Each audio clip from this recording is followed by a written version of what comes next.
Hello friends, कैसे हैं आप लोग। आशा करते हो कि आप लोग बहुत अच्छे होंगे। आपकी पढ़ाई जो है अच्छी तैयारी चल रही होगी।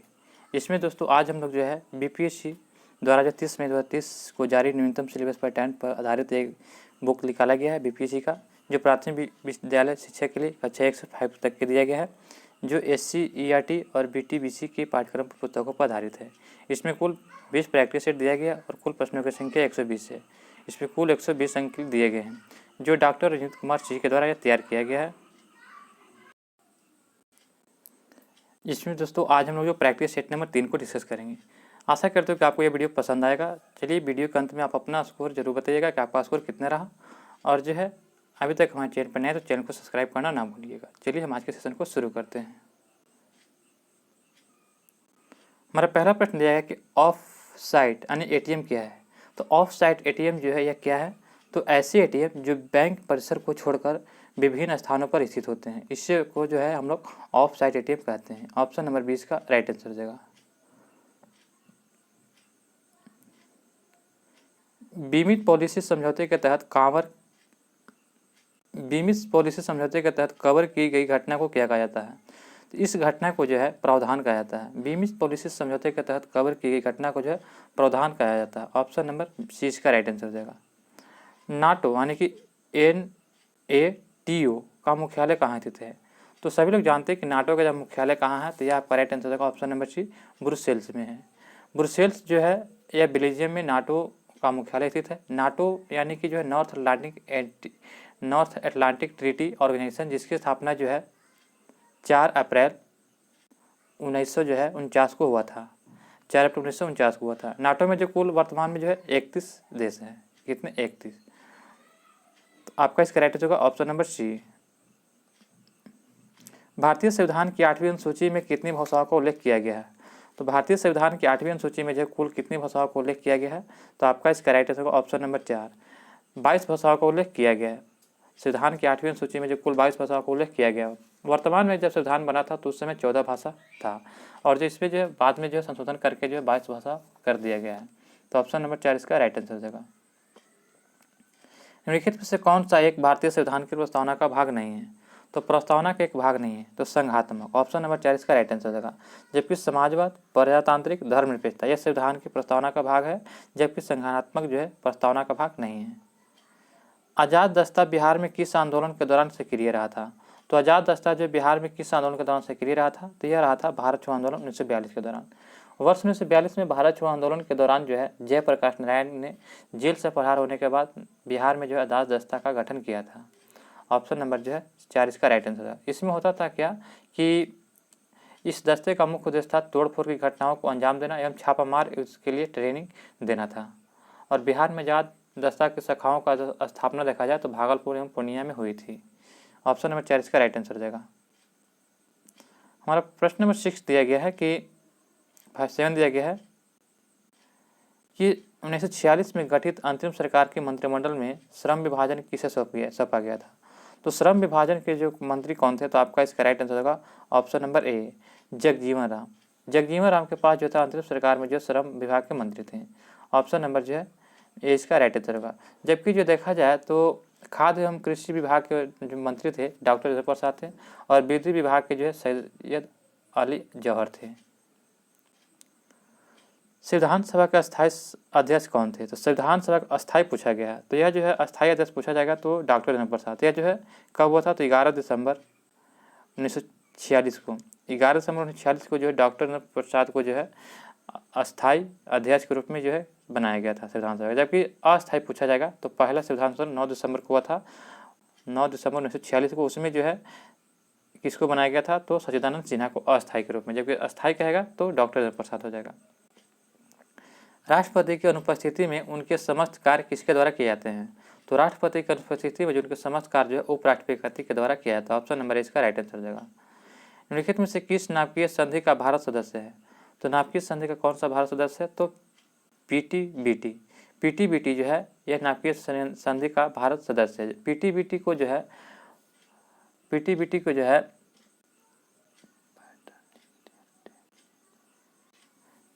पैट्रियल न्यूक्लियर टेस्ट व्यू टेरिटरी कहते हैं। इस तथा इसमें हिंदी में जो है अनुवांशिकी परमाणु प्रशिक्षण प्रतिबंध संधि इसको कहा जाता है। तो ऑप्शन नंबर 20 का राइट आंसर हो जाएगा।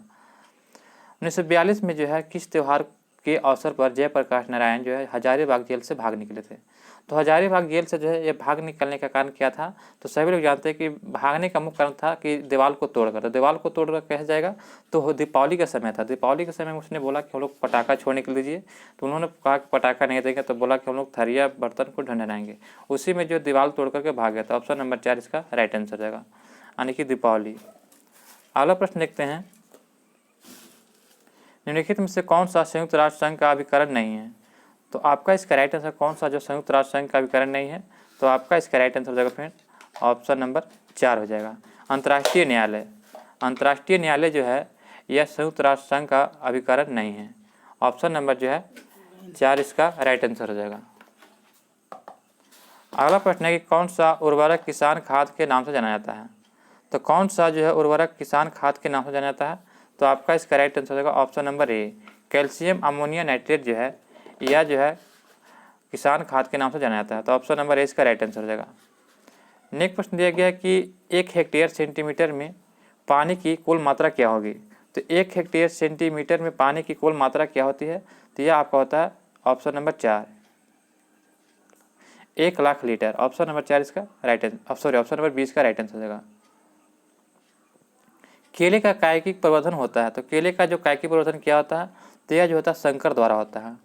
संकर द्वारा केले का कायिक प्रवर्धन होता है। ऑप्शन नंबर 4 इसका राइट आंसर हो जाएगा। निम्नलिखित में से कौन सा उर्वरक तीव्र आर्द्रता ग्राही होता है?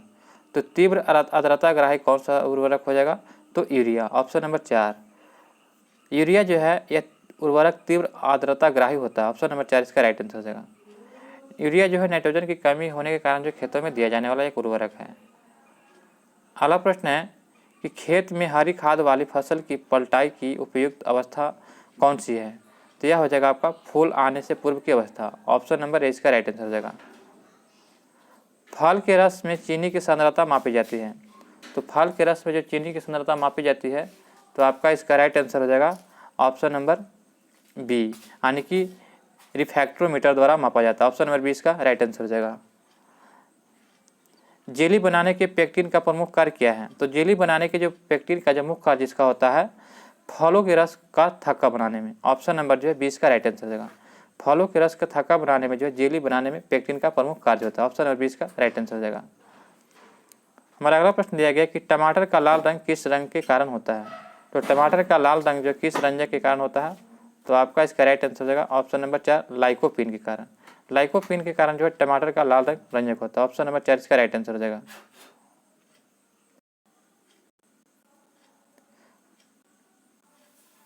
हमारा अगला प्रश्न दिया गया है कि नींबू का फल प्रचुर स्रोत है। तो नींबू के फल जो किसका प्रचुर स्रोत है? तो आपका इसका राइट आंसर हो जाएगा ऑप्शन नंबर बी, नींबू में जो है साइट्रिक अम्ल ज़्यादा होता है। मैलिक अम्ल जो होता है सेब में होता है, टार्ट्रिक अम्ल किस में होता है? तो इमली में होता है, एसिटिक अम्ल जो है किस में होता है? तो सिरका में होता है। तो आपका इसका राइट आंसर हो जाएगा तो ऑप्शन नंबर बी इसका राइट आंसर हो जाएगा।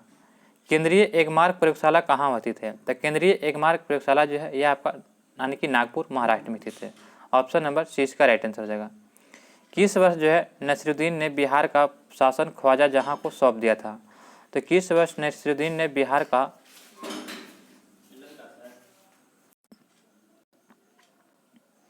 हमारा अगला प्रश्न दिया गया किस वर्ष नसीरुद्दीन ने बिहार का शासक ख्वाजा जहाँ को सौंप दिया था? तो यह सौंपा गया था आपका 1394 में। 1394 ईस्वी में जो तुगलक सुल्तान नसीरुद्दीन महमूद ने बिहार का शासक ख्वाजा जहाँ को सौंप दिया था, उसने सुल्तान उस सर्क की उपाधि प्राप्त की थी। तुगलक काल में बिहार दिल्ली सल्तनत का एक प्रांत भी था। ऑप्शन नंबर 20 का राइट आंसर हो जाएगा। नालंदा विश्वविद्यालय को किसने ध्वस्त किया था? तो सभी लोग जानते हैं कि नालंदा विश्वविद्यालय जो है कि ध्वस्त किसने किया था? तो बख्तियार खिलजी ने। ऑप्शन नंबर 4 इसका राइट आंसर हो जाएगा। बख्तियार खिलजी जो था यह जो है 1198 ईस्वी के आसपास जो है यह नालंदा विश्वविद्यालय को जो ध्वस्त कर दिया था। ऑप्शन नंबर 4 इसका राइट आंसर हो जाएगा। पटना में स्थित गोलघर का निर्माण किस गवर्नर जनरल के काल में हुआ था? तो पटना में स्थित गोलघर का निर्माण जो है यह किस गवर्नर जनरल के काल में हुआ था? तो आपका इसका राइट हो जाएगा लॉर्ड कॉर्नवालिस। ऑप्शन नंबर 4 इसका राइट आंसर होगा। लॉर्ड कॉर्नवालिस ने जो है यह देखा जाए तो 1786 में जो है जॉन गायटिस्टन ने करवाया था। यह 96 फीट ऊंचा एवं नीचे इसकी दीवार 12 फीट मोटी है और यह जो अर्धगोलाकार आकृति में निर्मित है इस भवन का निर्माण अनाज के भंडार के लिए किया गया था। तो ऑप्शन नंबर 4 इसका राइट आंसर, लॉर्ड कॉर्नवालिस ने करवाया था। बिहार में ब्रिटिश सत्ता का सर्वप्रथम विरोध किसने किया था? तो बिहार में ब्रिटिश सत्ता का सर्वप्रथम विरोध किया था अली गौहर ने। ऑप्शन नंबर 6 का राइट आंसर हो जाएगा। बिहार में ब्रिटिश सत्ता का सर्वप्रथम विरोध करने वाले अली गौहर ने किया था। अली गौहर ने जो है बिहार में ब्रिटिश सत्ता के विरोध में प्रथम अभियान 1759 में आरंभ किया था, 1759 में। अगला प्रश्न दिया गया है कि झंडा गान राष्ट्रीय विजयी विश्व तिरंगा प्यारा का रचयिता कौन है? तो झंडा गान विजयी विश्व तिरंगा प्यारा का रचयिता कौन है? तो आपका इसका राइट आंसर होगा option number A, Shyam Lal Gupta पार्षद। ऑप्शन नंबर ए इसका राइट आंसर हो जाएगा।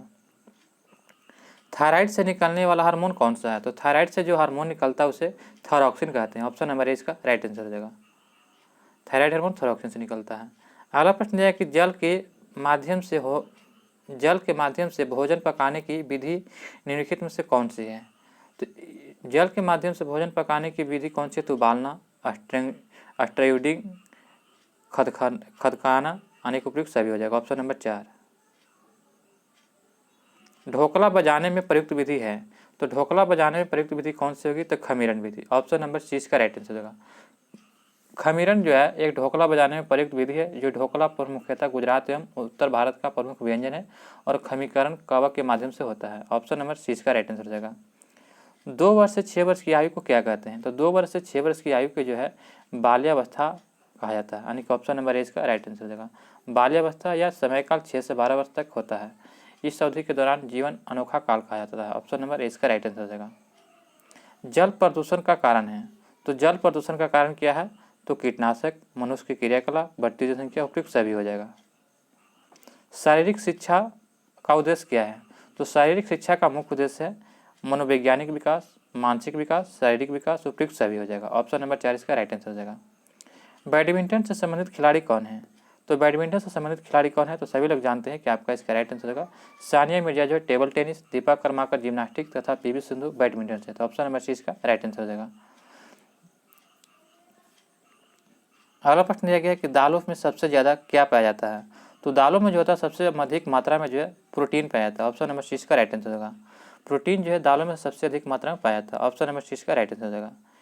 LSD के सेवन से क्या होता है? तो LSD के यानी कि लाइसर्जिक एसिड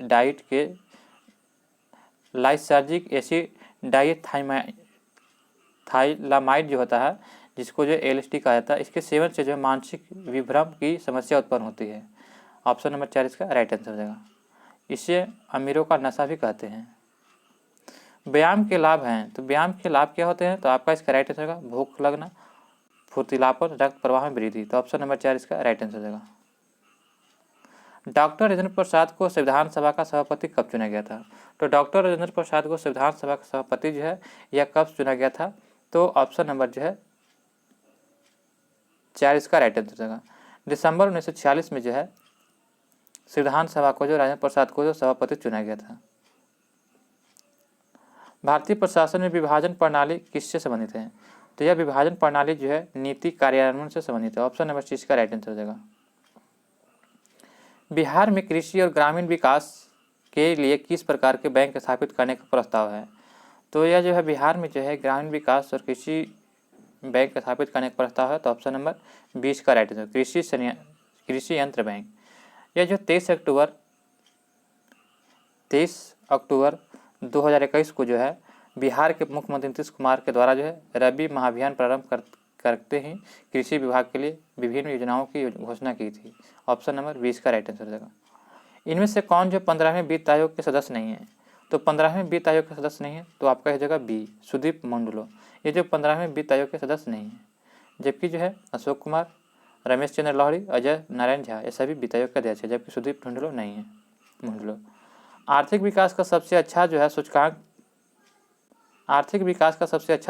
किसके द्वारा प्रदान किया जाता है? तो यह प्रदान किया जाता है आपका प्रतिवर्ष व्यक्ति वास्तविक आय में वृद्धि से। प्रतिवर्ष व्यक्ति वास्तविक आय में वृद्धि के कारण जो है आर्थिक विकास का सबसे अच्छा सूचकांक प्रदान किया जाता है। ऑप्शन नंबर 20 का राइट आंसर हो जाएगा। भारतीय कला में बुद्ध के जीवन की किस घटना का चित्रण द्वारा हुआ है?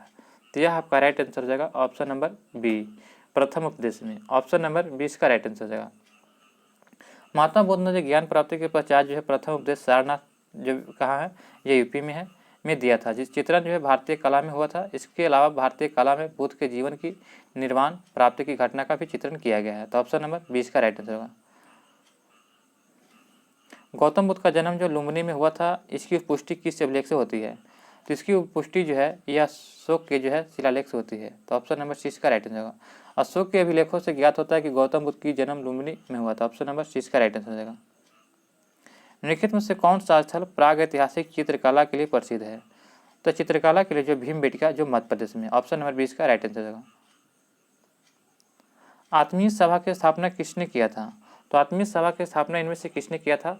तो आपका इसका राइट आंसर हो जाएगा ऑप्शन नंबर ए, राजा राम मोहन राय ने जो है यह आत्मीय सभा की स्थापना किया था। यह कब किया था? तो 1815 ईस्वी में किया था। कब किया था? 1815 में कलकत्ता में राजा राम मोहन राय ने किया था। तो ऑप्शन नंबर ए इसका राइट आंसर हो जाएगा। आज राजा राम मोहन राय ने जो ब्रह्म समाज की स्थापना भी की थी, क्योंकि वो राजा राम मोहन राय क्या थे? तो ब्राह्मण थे, इसलिए ब्रह्म समाज की स्थापना किए थे।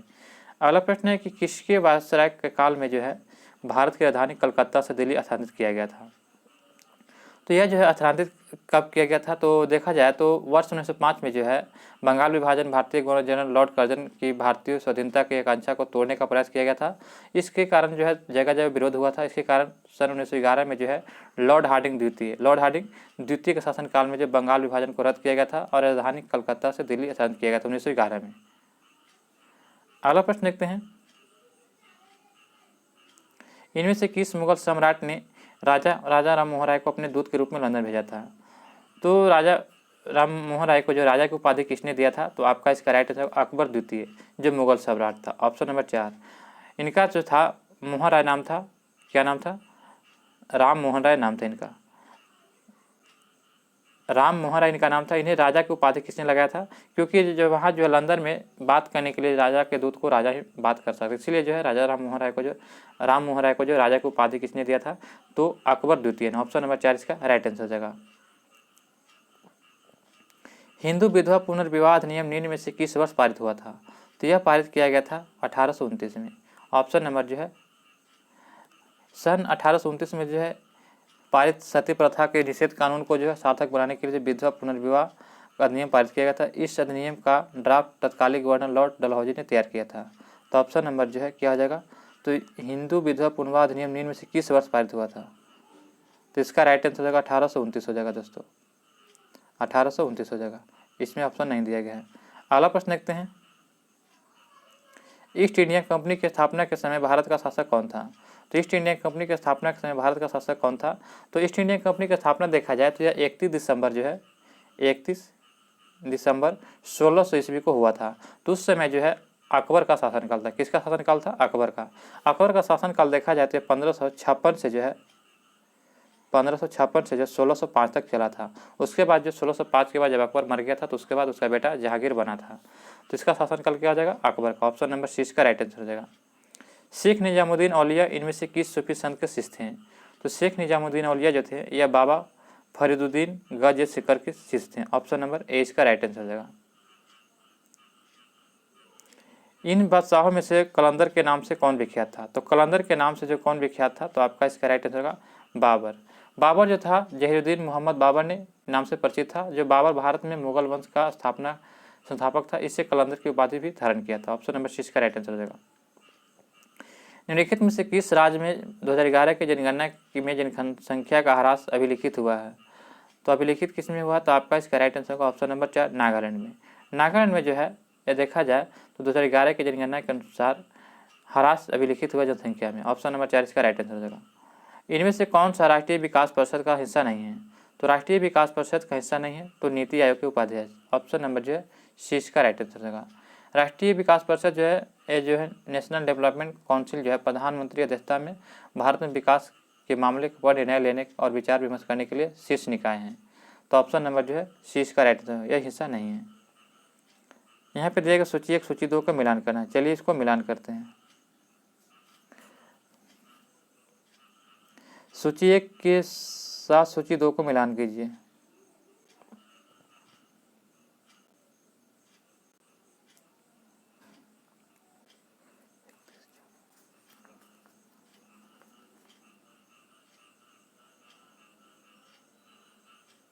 बहुत छोटा हो जाएगा, फिर चलिए इसको बड़ा ही करके देते हैं।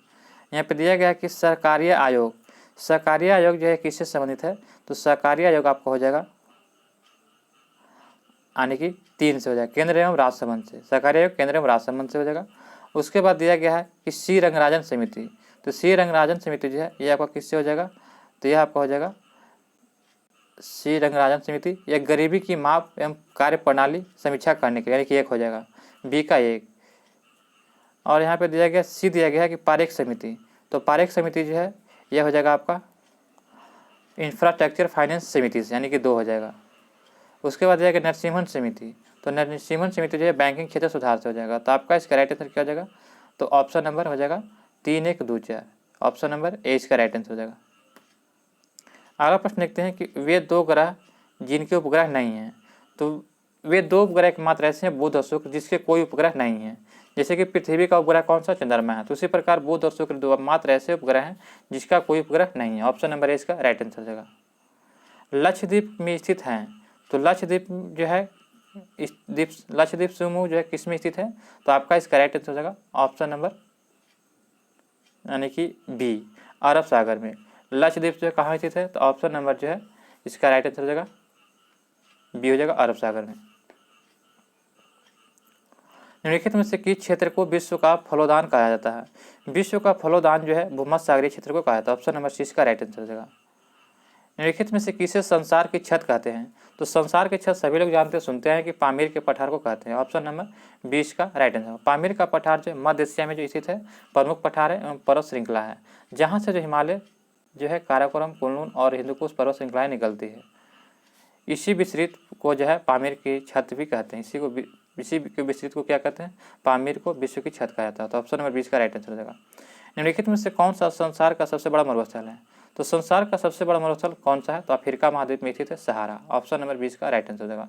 जो सबसे बड़ा मरुस्थल है, ऑप्शन नंबर 20 का राइट आंसर हो जाएगा। गोबी जो है मंगोलिया में है, थार जो कहाँ है, तो यह भारत में है, और कालाहारी कहाँ है, तो कालाहारी जो है यह आपका अफ्रीका में है। अगला प्रश्न देखते हैं, निम्नलिखित में से कालानुक्रम में लगाइए तथा नीचे दिए कोड को प्रयोग करें, तो कालानुक्रम यहाँ पे सजाना है। तो यहाँ पे देखा जाए तो दांडी मार्च जो है 1931 में हुआ था, 1931 में। जालियांवाला बाग नरसंहार जो है यह 1919 में हुआ था, 13 अप्रैल 1919 को जो जालियांवाला बाग हत्याकांड हुआ था। और भारत छोड़ो आंदोलन जो है यह 1942 में शुरू किया गया था, 8 अगस्त 1942 को। और स्वदेश आंदोलन जो है यह 1905 में हुआ था, कब, 1905 में।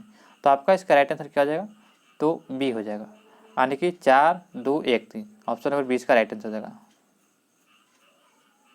अगला प्रश्न दिया गया है कि सही जोड़ो बनाइए तथा नीचे दिए गए कोड का प्रयोग करें। यहाँ पे सही जोड़े बनाना है, यहाँ पे कोड दिया गया उसको प्रयोग करना है। तो यहाँ पे देखिए सही जोड़े बनाए तथा नीचे दिए कोड का प्रयोग करिए। तो बिपिन चंद्रपाल जो थे यह किससे संबंधित है, तो यह जो न्यू इंडिया के लेखक हैं, किसके, तो न्यू इंडिया के, 1 हो जाएगा। और जो अरविंद घोष, तो अरविंद घोष जो थे ये वंदे मातरम से संबंधित हैं, किससे, वंदे मातरम से। और ब्रह्मो बंधव उपाध्याय जो है यह किससे संबंधित है, तो यह संध्या से है, किससे, संध्या से। और जो है मोहम्मद अली ये जो है कॉमरेड से संबंधित है, यानी कि 2 हो जाएगा, ये पत्रिका है और इससे संबंधित है। तो आपका इसका राइट आंसर क्या हो जाएगा, तो ऑप्शन नंबर ए, 1, 3, 4, 2। अगला प्रश्न दिया गया है कि बाल गंगाधर तिलक द्वारा राष्ट्रीयता को बढ़ावा देने हेतु अखबार निकाला जाता था, तो यह कौन सा अखबार निकाला जाता था, तो आपका इसका राइट आंसर होगा केसरी, ऑप्शन नंबर 6 का राइट आंसर होगा। जन जागरण और जनता को संगठित कर जो उसमें राष्ट्रीयता की भावना को जागृत करने के लिए जो है बाल गंगाधर तिलक ने जो है कार्यों का मुख्य लक्ष्य था, इसके उद्देश्य को प्राप्त करने के लिए उन्होंने जो अंग्रेजी में जो मराठा तथा मराठी में केसरी नामक पत्र का प्रकाशन जो है 1881 में किया था। आधुनिक इतिहासकार जिसने 1857 के विद्रोह को स्वतंत्रता की पहली लड़ाई कहा था, तो स्वतंत्रता की पहली लड़ाई किसने कहा था, तो यह कहा था बी.डी. सावरकर ने, ऑप्शन नंबर 6 का राइट आंसर होगा। बी.डी. सावरकर ने जो है स्वतंत्रता की पहली लड़ाई कहा था। अंग्रेजों के विरुद्ध भीलों द्वारा क्रांति प्रारंभ की गई थी कब, तो अंग्रेजों के विरुद्ध भीलों द्वारा क्रांति प्रारंभ कब किया गया था, तो यह प्रारंभ किया गया था मध्य प्रदेश एवं महाराष्ट्र में, ऑप्शन नंबर ए इसका राइट आंसर हो जाएगा। बिहार सरकार को डिजिटल इंडिया अवार्ड 2020 किस लिए दिया गया था, तो यह दिया गया था ऑप्शन नंबर 4 कोविड-19 को लॉकडाउन के दौरान बिहार कि बाहर फंसे लोगों को सेवा प्रदान करने के लिए दिया गया था। ऑप्शन नंबर 4 इसका राइट आंसर हो जाएगा। किसके द्वारा स्वराज दल की स्थापना किया गया था? तो स्वराज दल की स्थापना जो है यह असहयोग आंदोलन के समय आंदोलन के स्थगित किए जाने के विरुद्ध में जो है चित्तरंजन दास और मोतीलाल नेहरू ने इलाहाबाद में जो है यह 1923 में स्वराज दल की स्थापना किए थे, जिसके अध्यक्ष चित्तरंजन दास थे। तो ऑप्शन नंबर जो का राइट आंसर हो जाएगा option number A Chittaranjan Das. वर्ष 1907 में भिकाजी कामा जो भारत की आज़ादी का ध्वज फहराने वाली प्रथम महिला थी। तो यह आपका राइट आंसर क्या हो जाएगा ऑप्शन नंबर बी, ये स्टुटगार्ट में फहराया था। मैडम भिकाजी कामा ने जो भारतीय स्वतंत्रता की जननी कहा जाता है, क्योंकि इन्होंने सर्वप्रथम विदेश में जो है 1907 में जो जर्मनी के स्टुटगार्ट शहर में जो भारत की आज़ादी के ध्वज फहराया था। ऑप्शन नंबर 20 का राइट आंसर होगा। स्टुटगार्ट कहाँ है? तो यह जर्मनी में है। अगला प्रश्न है कि बिहार में पंचायत निकायों में महिलाओं को 50% आरक्षण किस वर्ष प्रदान किया गया था? तो यह प्रदान किया गया था 2006 में। ऑप्शन नंबर 20 का राइट आंसर हो जाएगा। भारतीय राष्ट्रीय कांग्रेस के त्रिपुरी सम्मेलन में वर्ष 1939 में सुभाष चंद्र बोस को कांग्रेस का अध्यक्ष चुना गया था। यह त्रिपुरी कहाँ है? तो त्रिपुरी जो है यह आपका कहाँ है? तो आपका इसका राइट आंसर होगा ऑप्शन नंबर सी, यानी कि मध्य प्रदेश के जबलपुर में है। ऑप्शन नंबर सी इसका राइट आंसर हो जाएगा। निम्नलिखित में से किसके क्षय होने के सबसे अधिक समय लगता है? तो क्षय होने में सबसे अधिक समय देखा जाए तो प्लास्टिक का थैला जो होता है इसको समय होने में लगता है। ऑप्शन नंबर 4 इसका राइट आंसर होगा। प्रदूषक और उनके दिए गए कार्यकालीन प्रभाव से सम्मिलित कीजिए। यहाँ पे सम्मिलित करना है, तो चलिए इसको सम्मिलित करते हैं।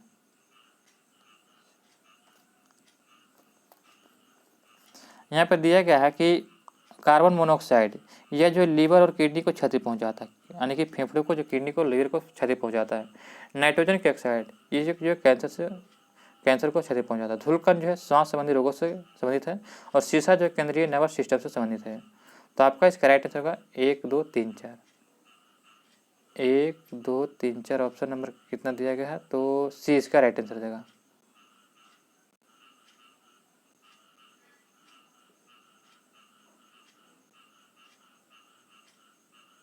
अगला प्रश्न है कि ईरोनॉर्मस बनाए गए थे।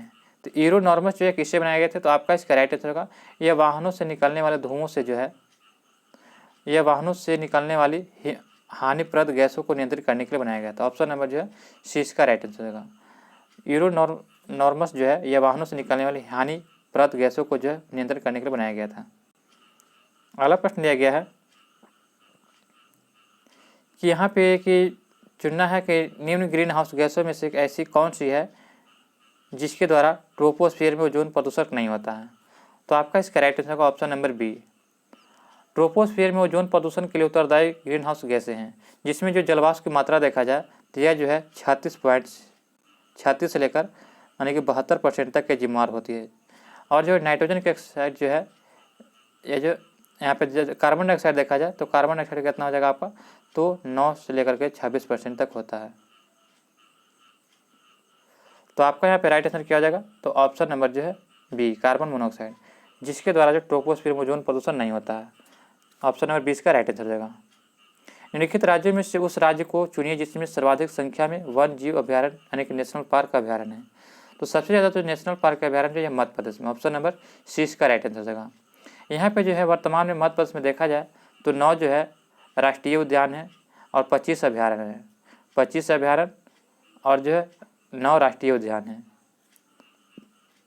निम्नलिखित में से कौन सी कृषि करने की प्रक्रिया पर्यावरण संरक्षण में सहायक है? तो आपका इसका राइट आंसर होगा जैविक खेती। जैविक खेती जो है यह कृषि करने की प्रक्रिया में पर्यावरण संरक्षण में सहायक है। ऑप्शन नंबर 4 इसका राइट आंसर हो जाएगा।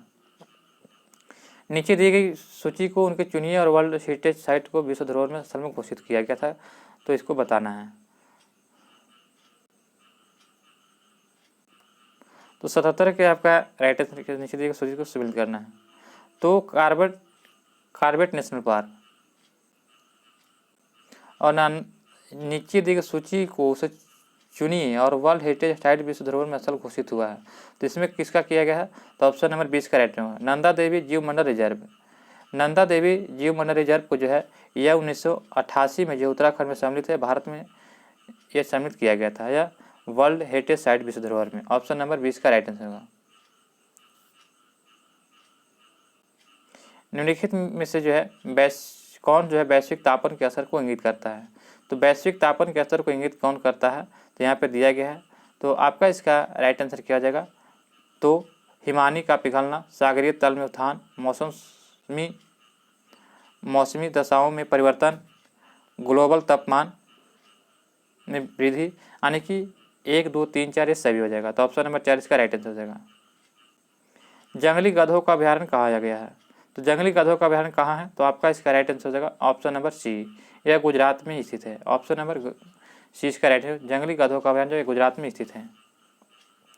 यूनेस्को को अंतर्राष्ट्रीय मान्यता प्रदान की है, तो यूनेस्को ने जो अंतर्राष्ट्रीय मान्यता किसको प्रदान किया गया है, तो यह प्रदान किया गया है नीलगिरी जयमंडल को और जो है नंदा देवी जयमंडल को। तो ऑप्शन नंबर 1 और 2 हो जाएगा। तो ऑप्शन नंबर ए इसका राइट आंसर हो जाएगा। अगला प्रश्न हमारा दिया गया है, निम्नलिखित में से कौन सा एक जैव अभ्यारण्य यूनेस्को के जैव अभ्यारण्य के विश्व तंत्र की सूची में सम्मिलित नहीं है, तो आपका इसका राइट आंसर का option number A Similipal. Similipal जो है उड़ीसा में है, सही है।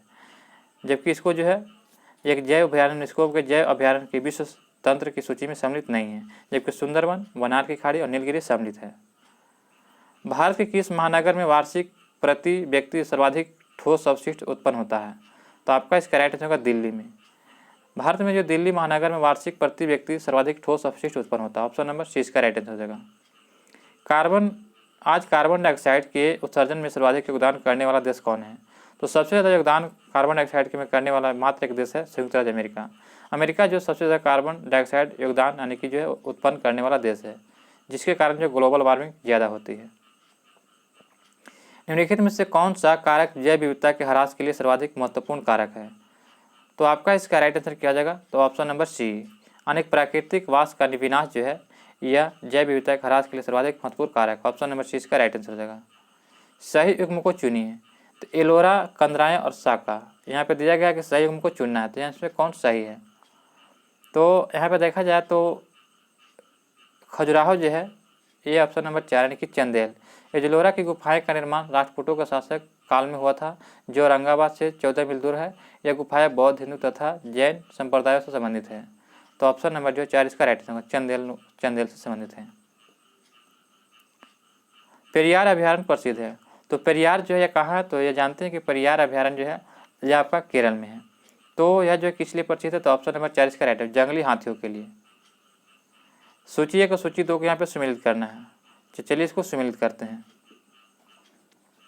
यहाँ पे सम्मिलित करना है जयमंडल और स्थापना वर्ष, तो नीलगिरी की स्थापना कब हुआ था, तो 1986 में। 1986 में। नंदा देवी की स्थापना कब हुआ था, तो 1988 में। 1988 हो जाएगा। और जो है सुंदरवन को जो है ये कब हुआ था, तो सुंदरवन को स्थापना जो है हुआ था 1989 में, यानी कि 2 हो जाएगा। और कंचनजंगा जो है यह 2000 में।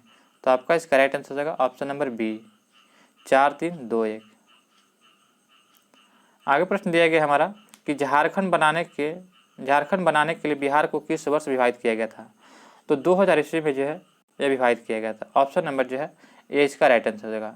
देखा जाए तो झारखंड को विभाजित करने के लिए जो है 15 नवंबर को जो है बिहार से जो है 15 नवंबर 2000 ईस्वी को जो बिहार से जो है झारखंड को अलग कर दिया गया था। ऑप्शन नंबर जो है ये इसका राइट आंसर हो जाएगा। गरीबी कल्याण रोजगार अभियान बिहार के किस जिले से प्रधानमंत्री द्वारा 2020 में शुरू किया गया था, तो यह शुरू किया गया था आपका खगड़िया से। ऑप्शन नंबर 4 इसका राइट आंसर होगा। खगड़िया से जो है गरीबी रोजगार अभियान बिहार के जो है खगड़िया जिले से प्रधानमंत्री द्वारा 2020 में शुरू किया गया था। नेक्स्ट प्रश्न दिया गया है आज का जो अंतिम प्रश्न है कि 50 से अधिक देशों द्वारा समर्थित संयुक्त राष्ट्र का मौसम परिवर्तन समझौता कब प्रभावित हुआ था, तो यह प्रभावित हुआ था 21 मार्च 1994 को। ऑप्शन नंबर ए इसका राइट आंसर होगा। संयुक्त राष्ट्र संघ का मौसम परिवर्तन समझौता 21 मार्च 1994 को जो है प्रभावी हुआ था। इसमें समझौते में विश्व के 50 देशों से अधिक देशों का समर्थन प्राप्त था। तो ऑप्शन नंबर ए इसका राइट आंसर होगा। दोस्तों यहाँ पे जो आपका सेट नंबर जो है यह बीपीएससी टीचर का जो है 1 से 5 तक जो सेट चल रहा था, इसका यहाँ पे जो है सेट नंबर 3 समाप्त होता है। आशा करता हूँ कि वीडियो अच्छा लगा हो। अगर किसी प्रकार की दिक्कत हो, प्रश्न में दिक्कत हो, तो आप हमें कमेंट बॉक्स में जरूर लिखकर बताएं। आशा करता हूँ कि आप हमारे चैनल पर नए हैं तो चैनल को सब्सक्राइब करें और बेल आइकन नोटिफिकेशन को ऑन कर लें, ताकि हमारी वीडियो सबसे पहले आप तक पहुँचे। मिलते हैं नए वीडियो में नए प्रश्नों के साथ, तब तक के लिए जय हिंद, जय भारत दोस्तों।